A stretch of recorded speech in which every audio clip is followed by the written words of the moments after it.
Kamu kira cuma kucing yang bisa mendengkur? Salah besar. Dengerin ini baik-baik. Ternyata kelinci juga bisa mendengkur loh.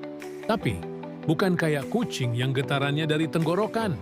Kelinci mendengkur dengan cara yang super unik, yaitu dengan menggesekkan gigi belakangnya secara perlahan.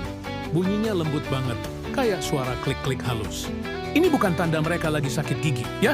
Justru, ini tanda kebahagiaan dan relaksasi tingkat dewa. Jadi, kalau kamu lagi elus-elus kelinci kesayanganmu dan tiba-tiba dengar suara aneh dari mulutnya, jangan panik. Itu artinya dia lagi nyaman banget dan merasa aman sama kamu. Anggap aja itu ucapan terima kasih versi kelinci. Jadi, siapa bilang cuma anjing dan kucing yang bisa jadi sahabat setia? Kelinci juga bisa, dengan caranya yang super imut.